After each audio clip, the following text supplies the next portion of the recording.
Hi mga bebs! Welcome to our 897 episode. And welcome back again to our mini vlogs. And welcome to our campsite farm.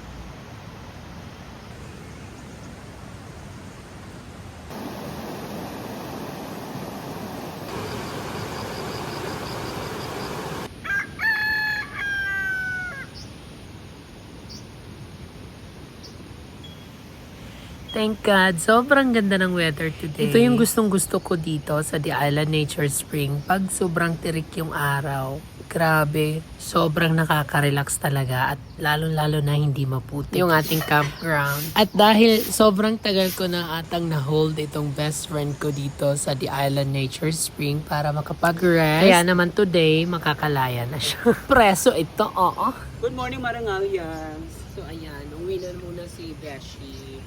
Si Beshi Jollybex. Laksi yung takulog eh. Ba, yung una ako. Kasi ni pakulong nga ko. Hindi nga to anong pasok sa vacation. Lapak na.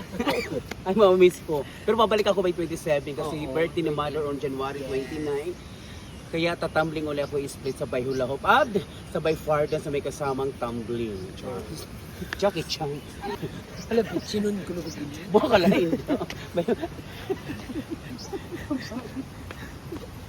At dahil natuwa na naman ako sa kanya, kaya tatago ulit natin siya. Ganon! Walang uuwi. Nilibang-libang ko ulit siya. Si Jollybex pala guys is my childhood best friend. So, isa siya sa mga nakasama ko sa lahat ng mga kahirapan, ups and down ng mga bata pa kami.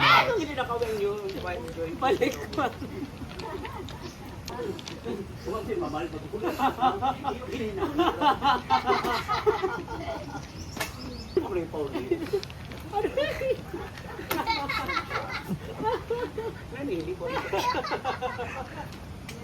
Baseball pa. Bira na kasi siya guys magpakita. Kaya pag nagpapakita to, hindi ko na pinapakawalan. Again, this is confirmed. Uwi na ako. Wala na ibang rason. Kung sino man makakapiling, ako ay pigilan. Lalatak ang dugo. Char!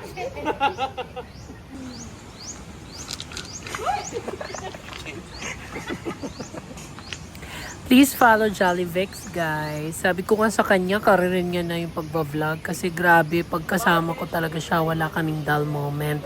Sobrang nakakatawa talaga siya. Kaya guys, pag meron na siyang channel dito sa YT, please follow Jollybex. Sa ngayon, mapapanood nyo yung kanyang mga funny vlogs sa Blue Up or FB. Search nyo lang Jollybex.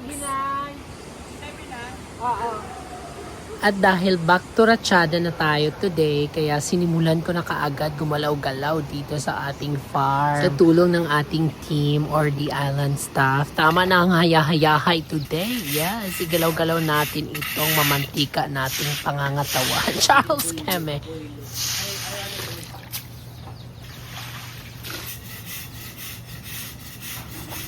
Ayan guys, nag-stop muna kami, pahinga muna kami, kaya palagi na lang kaming gumagala.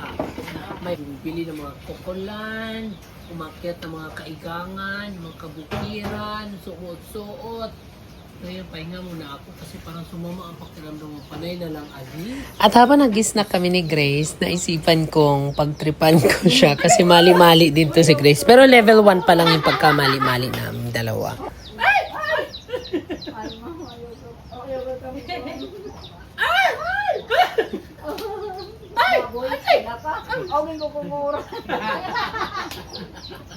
So ayan guys, stop muna tayo.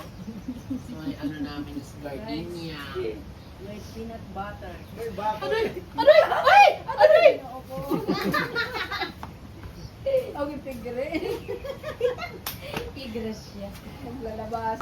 Mura na gud tusok-tusok, ulo gud ayon.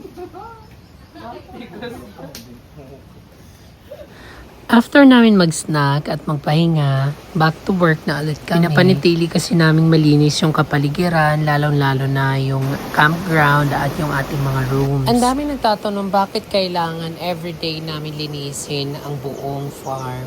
Lalong-lalo na daw yung mga rooms. Kasi guys, kailangan laging linisin yung mga rooms para hindi bahayan ng mga insekto, ng bugs at anay, para ma-maintain din yung kalinisan. Magluluto si Kramer ng chop suey. So, dahil na-distract ko sa pagluluto si Kramer, kaya si Neneng Bay na ang nagluto. Si Neneng Bay ng Chop chop suey. Ang sarap. Ito nga pala yung last na maluluto niya sa atin kasi Uy, babalik na siya ng matikamay. Amerika. Kailangan pumunta na siya ng apang niya. Huwag hanti kain. Sa Latin, huwag kang magbago kahit may dollar ka na. Uy! Dami nyo ng apam. Oh God. Ang to! So kanina si Grace lang muna yung pumasok kasi yung panahon hindi mo maintindihan. At sabi sa windy.com na yung panahon daw ay ulan. Yan ang sinasabi ko eh. Parang hindi talaga yung iba ma-align. Kasi wala talaga makapredict sa panahon na accurate. Kaya ngayon, pinatawag ko si Lozano kasi para pinturahan yung tiki number 1, yung cottage. Kasi para bukas, pag natuyo yung pintura, bukas maanohan na, na-installan na ng nipa. So, kailangan na yan agad matapos before weekends. At pinagtripan ko itong glover. Sabi ko magsubuan sila kasi ang sweet nila. May nabasa rin ako comment na bakit daw pumapayag ako na pumasok mag-asawa. Para sa akin walang problema doon as long as ginagawa nila yung mga trabaho nila at magpa-follow sila at nagre-respect sa policy namin. Sinamantala ko na yung pagkakataon, pinapinturahan ko kaagad kay Lozano itong ating Tiki Cottage kasi habang tag-araw pa. At may dumating kaming walk-in guest. Sabi ko kay Grace, may bakante naman kaming room, i-accommodate niya. Guys, hindi ko ina-advise sa inyo na mag-walk-in po kayo ha. Lalong-lalo na pag galing kayo sa malayong lugar. Kailangan nyo po talaga magpa-reserve. I-search nyo lang po yung aming FB page, The Island Nature Spring. Doon kayo pwedeng magpa-book. Nagkataon lang talaga today na meron kaming mga bakanting rooms, kaya nag-accept kami ng book-in. Saya naman tayo, ani. At sa lahat ng campers na nag-inquire kung pwede daw sila mag-camp, yes po, open po yung ating campgrounds. Kailangan lang din po ninyo magpa-reserve at magpa-book sa aming FB page. Sabi kasi nagano yung flash of CR kanina. So nag-complain siya kasi pati yung kasi hindi daw siya marunong mag-flash. So hindi daw gumagana yung flash. Sabi ko, sir, I can do the flash. Sabi ko, sir, don't worry, sir, I can do the flash. Okay. Sabi niya, okay. Ang gusto ko sabihin, sir, ako na lang yung magpa-flash. Yun yung gusto ko sabihin. I'll be the one to flash. You. The flash you. So, it's not your intention to be karengking naman, no? Sir, ba't ka ranking?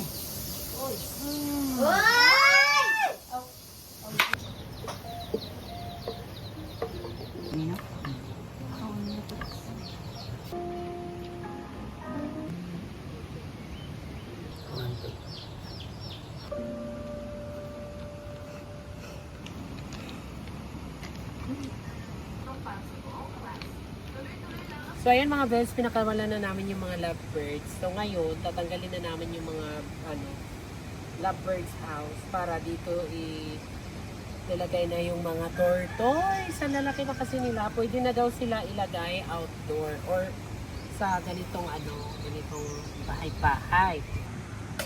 Oops. Ay! Yun. Ano guys, meron na ditong anay. Di kaya sila makawala dito? Hindi. Hindi ito marunong umakyat.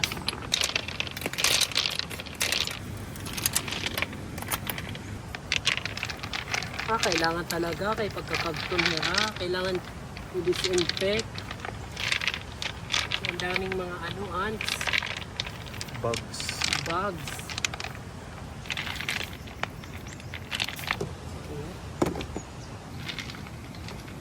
So ayun guys, i-disinfect na.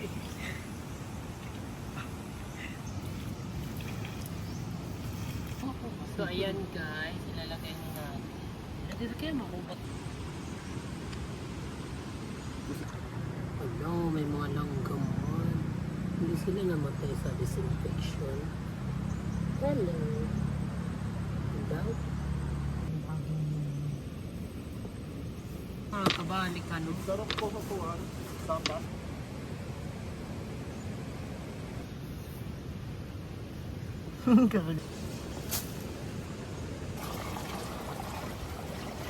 Pero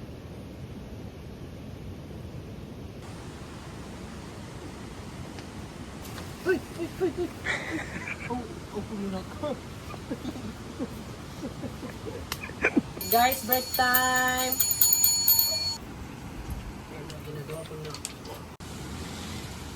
Kinagabihan, dito na ako natawag na scammer daw ako. May guest kasing lasing na nagre-request ng 6 extra towels. Syempre, sinagot ko din na meron pong extra charges kung ganun na karami yung towels na rin-request po nila. Kasi bukod sa towels na nakalagay na mismo sa room nila, nagre-request pa si sir ng another 6 extra towels. Kaya binigyan ko ng 2 extra towels na for free lang. Pero ini-insist pa rin talaga niya na 6 extra towels.